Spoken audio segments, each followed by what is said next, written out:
WhatsApp guys, welcome back once again. दोस्तों, आज की कहानी जो एक्सप्लेन करने जा रहे हैं उसका नाम है द बीच। ये कहानी असल में एक अमेरिकन टूरिस्ट की है जिसका नाम है स्मिथ, जो कुछ एडवेंचर जगहों पर जाने के शौकीन है। और इस बार उसने थाईलैंड का एक बीच को चुना है जहाँ के कुछ ही हिस्सों तक टूरिस्ट और आम लोगों का आने जाने की इजाजत है। उसके आगे अगर वो गया तो उन्हें वहाँ कुछ ऐसी चीज़ों का सामना करना पड़ जाएगा जिसे आज तक ना तो गाँव वालों ने देखा है और ना ही उस जगह पर आने वाले टूरिस्ट ने। कोई उसके बारे में नहीं जानता। खैर, अब स्मिथ उस जगह पर पहुंचता है, लेकिन किसी आलीशान फ्लाइट से नहीं, बल्कि एक आम आदमी की तरह, लोकल की तरह। उसे ऐसे ही ट्रैवल करना पसंद है। जहां भी वो जाता है वहां के लोगों के साथ घुलना मिलना, उनके कल्चर को पसंद करना, उसके बारे में और जानकारी इकट्ठा करना उसे अच्छा लगता है। इसीलिए वो यहाँ पर आया है क्योंकि उसने इसी बीच के बारे में बहुत कुछ सुना है। शाम ढलने के बाद अपने होटल में जाता है, लेकिन वहां उसे गेट खोल नहीं रहा था, इसलिए वो कोशिश करता है। तभी एक लड़की आती है जिसका नाम था एली। अब स्मिथ उसे देखकर उसकी खूबसूरती में खो जाता है और यहाँ एली उसका गेट को खोल देती है, लेकिन वो उसके आगे कुछ और सोच पाता कि तभी वहाँ उसका बॉयफ्रेंड जॉनी आ जाता है। ये देखकर उसका दिल टूट जाता है और उसी टूटे हुए दिल को लेकर वो सीने चला जाता है। लेकिन न जाने कहां से एक आदमी उसके ऊपर वाली खिड़की को खोलकर उसमें से झांकने लगता है। दरअसल वो उसे सिगरेट मांग रहा था, लेकिन स्मिथ गुस्से में मना कर देता है। तो वो आदमी कहता है कि गुस्सा मत करो, मैं तुम्हें कुछ बताने यहाँ पर आया हूँ। मुझे कहीं से पता चला है कि तुम काफ़ी एडवेंचर्स जगहों पर घूम चुके हो, लेकिन क्या तुम्हें पता है कि यहाँ पर एक ऐसी जगह है जहाँ पर हर कोई पहुँच नहीं पाता, और वो आइलैंड किसी जन्नत से कम नहीं है। स्मिथ को उसकी बातों में इंटरेस्ट आने लगता है, लेकिन वो ऐसा शो करता है कि वो इंटरेस्टेड नहीं है। इसके बाद वो उसे कुछ और बातें बताता है। वो कहता है कि वो जगह दुनिया की ऐसी गिनी चुनी जगहों में से एक है जहाँ का पानी पूरा नीला है। मैं कई सालों पहले वहाँ गया था, लेकिन कुछ कारणों की वजह से मुझे वहाँ से बाहर कर दिया गया। लेकिन वहाँ पे मेरे साथ गए हुए लोग अभी भी रह रहे हैं, क्योंकि जो भी वहाँ एक बार पहुँच जाता है वो वहीं का होकर रह जाता है। उसका वापस आने का कभी मन ही नहीं करता। अब स्मिथ को उसकी बातों को इग्नोर कर देता है और सो जाता है, लेकिन उसके दिमाग में डेफी की कही हुई सारी बातें ही घूम रही थी। वह अगले दिन जब वो बाहर से घूमकर अपने रूम में आता है तो देखता है कि वहाँ उसके डोर के हैंडल पर एक मैप लगा हुआ है, जो कि शायद डेफी ने रखा हो, क्योंकि उसके अंदर किसी बीच का नक्शा बना हुआ था। वो फौरन उसके रूम में जाता है, जो कि उसके साइड में ही था। लेकिन जब वो गेट खोलता है तो उसके होश ही उड़ जाते हैं।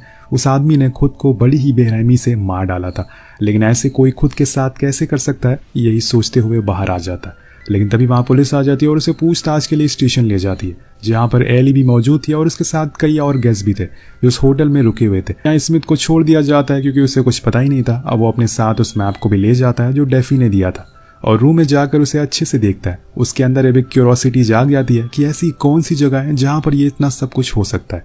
उसे एक बार तो ऐसी जगह जरूर जाना चाहिए, पर वो अकेले वहां जा नहीं सकता। इसलिए वो एली और उसका बॉयफ्रेंड जॉनी को अप्रोच करता है और उसे भी वही बातें बताता है उस आइलैंड के बारे में जो उस रात डेफी ने उसे बताई थी, और उसमें कुछ और चीजों को ऐड कर देता है जिससे कि वो दोनों मान जाए। उसकी बातें सुनकर वो दोनों तुरंत ही मान जाते हैं, पर इस जगह के बारे में स्मिथ ज्यादा कुछ नहीं जानता। इसलिए वो जॉनी से कहता है कि तुम ट्रांसपोर्टेशन को देख लो, बाकी मैं संभाल लूंगा।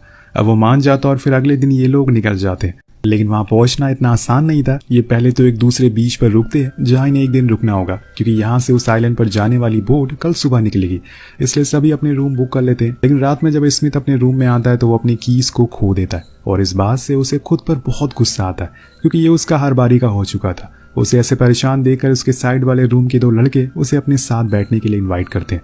अब काफी देर उनकी बातें चलती रहती है। रिचर्ड, जो कि उन्हीं में से एक लड़का था, वो स्मिथ को बताता है कि मुझे यहाँ पर आए हुए 2 दिन हो गए और मैं तब से एक आइलैंड के बारे में सभी के मुंह से सुन रहा हूँ। लोगों का कहना है कि वो जगह किसी जन्नत से कम नहीं है और वहाँ का पानी पूरा नीला है। अगर मुझे वहाँ जाने का रास्ता मिल जाए तो मैं सबसे पहले वहाँ जाऊँ और किसी को उस जगह के बारे में ना बताऊँ। इसमें समझ जाता है कि ये लोग इस जगह के बारे में बात कर रहे हैं, इसलिए वो मुस्कुरा कर बात को टाल देता है। नेक्स्ट डे इनकी बोट को जाने का टाइम आ गया था, लेकिन यहाँ स्मिथ उस मैप की एक कॉपी बनाता है और रिचर्ड के रूम के नीचे डाल देता है।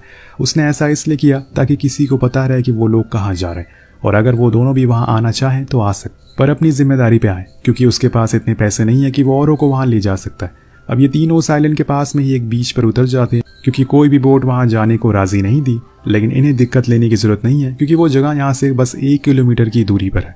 इसलिए तीनों डिसाइड करते हैं कि ये स्विम करके वहां तक जाएंगे, जिसके लिए इन्होंने लाइफ जैकेट पहन ली थी। और अब ये निकल पड़ते हैं, लेकिन इन्हें जिस जगह पर जाना है वो अभी थोड़ी दूरी पर है, और उससे पहले इनका सामना घनी झाड़ियों से होता है, जिसे काटते पीटते ये लोग एक ऐसी जगह पहुंच जाते हैं जिसे देखकर इनकी आंखें खुली की खुली रह जाती है।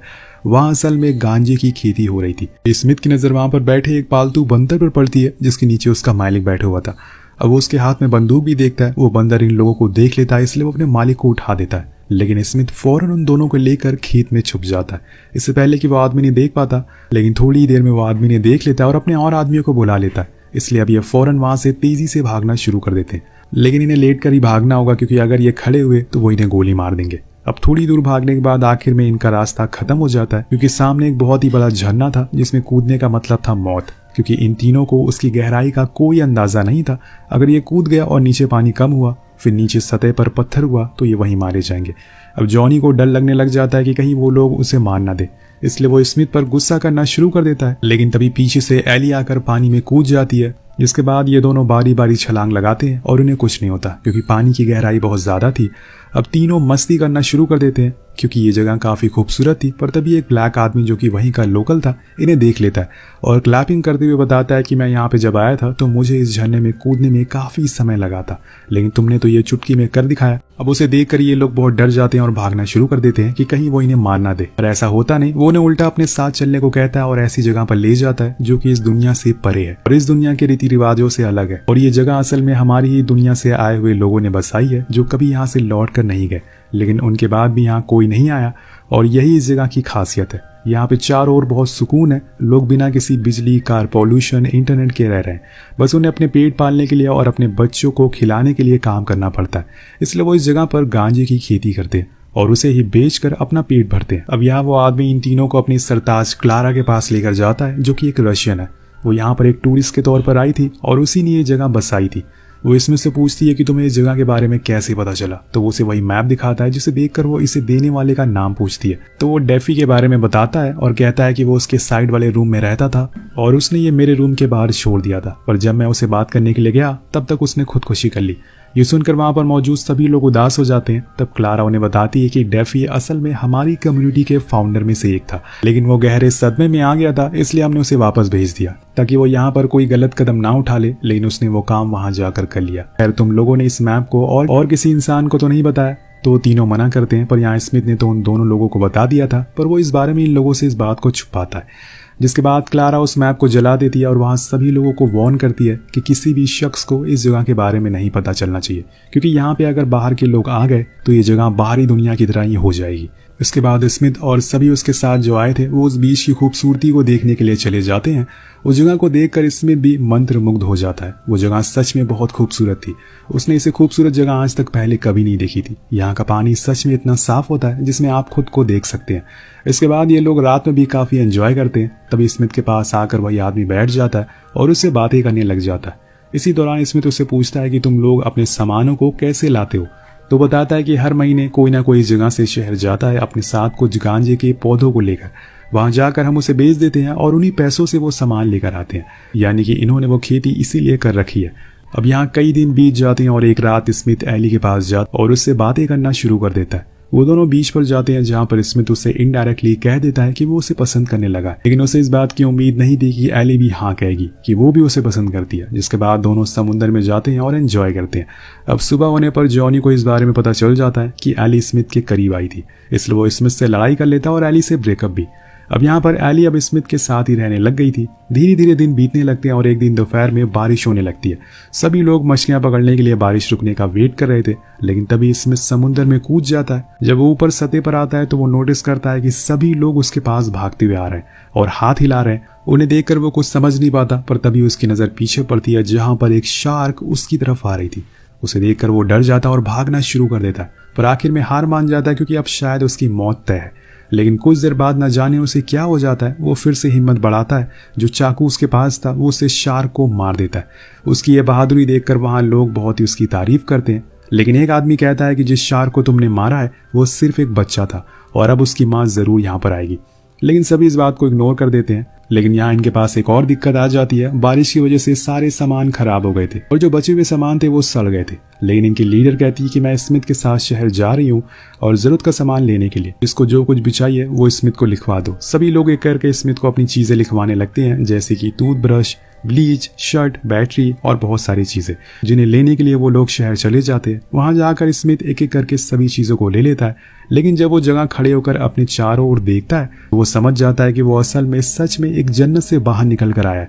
ये जगह शायद उसके लिए नहीं बनी है। वहाँ के लोगों का सही कहना था कि अगर यहाँ पे और भी लोग आ गए तो ये खूबसूरत जगह भी बाहरी दुनिया की तरह बर्बाद हो जाएगी। अब क्लारा और ये दोनों एक बार में बैठे होते हैं कि तभी वहाँ रिचर्ड और उसके साथी लोग आ जाते हैं। ये वही थे जिन्हें स्मिथ ने उस आइलैंड का मैप दिया था।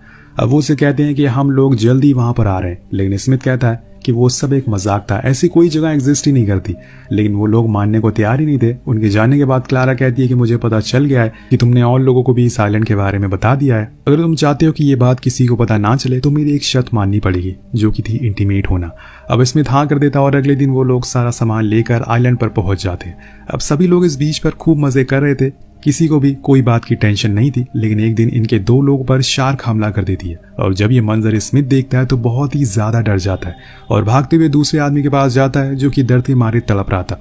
लेकिन उसे बचाने के लिए कोई भी मौजूद वहां नहीं था। जिसके पैर को आधा शार्क ने खा लिया था वो डॉक्टर के पास चलने को कहता है, लेकिन तब तक बहुत देर हो जाएगी और क्लारा चाहती नहीं है कि यहाँ पर कोई डॉक्टर आए और इसीलिए वो उसे कई दिन तक ऐसी छोड़ देती है। वो दर्द के मारे चिल्लाता रहता है। तब जाकर एक आदमी कहता है कि हमें इसे जंगल में छोड़ देना चाहिए।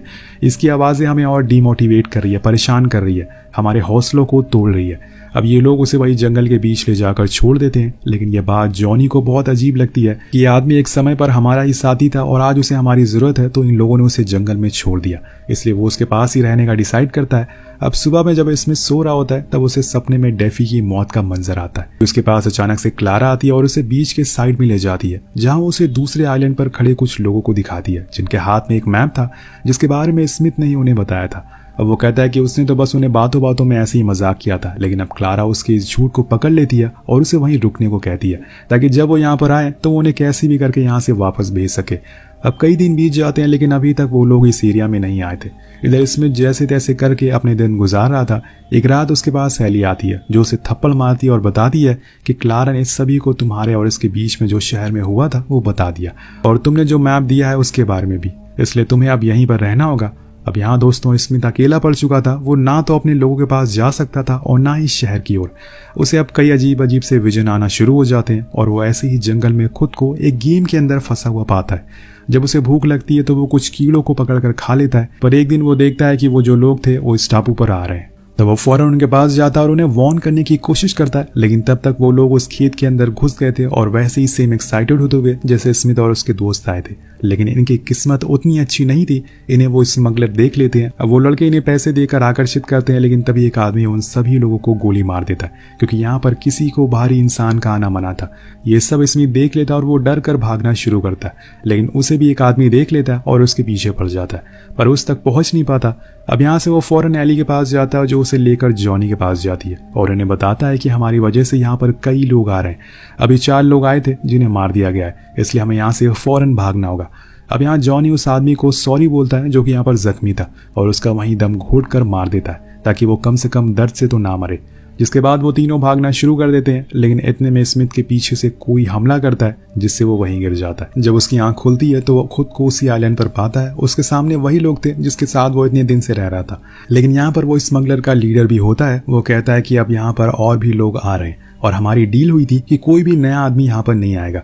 बेसिकली क्लारा ने पहले इस आदमी से डील करी थी कि वो अकेले यहाँ पर रहना चाहती है, लेकिन अब हालात बिगड़ रहे हैं। वो डीलर कहता है कि मैंने तुम्हें मना किया था, लेकिन अब तुम यहाँ से चले जाओ या फिर मेरे हाथों से मारे जाओ। लेकिन यहाँ क्लारा कहती है कि ये सब स्मिथ की वजह से हो रहा है। तो वो लीडर क्लारा को एक बंदूक देता है जिसमें एक ही गोली थी। वो उसे स्मिथ पर चलाने को कहता है, लेकिन यहाँ ये चीज के लिए सभी लोग क्लारा को मना करते हैं क्योंकि स्मिथ उन्हीं के बीच का आदमी है, उनका दोस्त है और ऐसे कैसे वो उसे मार सकती है। लेकिन क्लारा को यहाँ पर रहना था क्योंकि यहाँ पर उसकी पावर थी, वो यहाँ की लीडर थी, इसलिए वो गोली चला देती है। लेकिन स्मिथ मरता नहीं क्योंकि वो चेम्बर खाली था जिसका ट्रिगर क्लारा ने प्रेस किया था। अब यहाँ क्लारा की हरकत को देखकर सभी लोग उससे बहुत नाराज हो जाते हैं, नाखुश हो जाते हैं। उनका भरोसा उसके ऊपर से उठ गया था, इसलिए सभी लोग वहां से जाने लगते हैं। क्लारा बहुत कोशिश करती है कि वो उन्हें रोक ले, लेकिन वो नहीं रुकने वाले थे और बिना प्रजा के राजा किसी काम का नहीं है। इसलिए क्लारा वहीं बैठकर रोने लगती है। जो शहर उसने बसाया था अब वो उजड़ रहा है।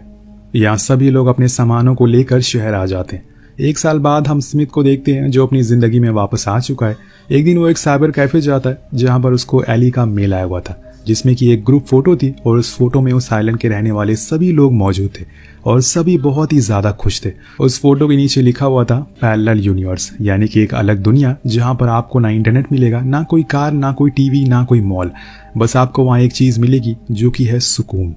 असल में इस कहानी में हमें ये दो दुनिया दिखाने की कोशिश की गई है। तो आप कहाँ रहना पसंद करेंगे, विदाउट इंटरनेट इलेक्ट्रिसिटी इस आइलैंड पर, या फिर सारी फैसिलिटीज के साथ शहर में पॉल्यूशन वाली दुनिया में?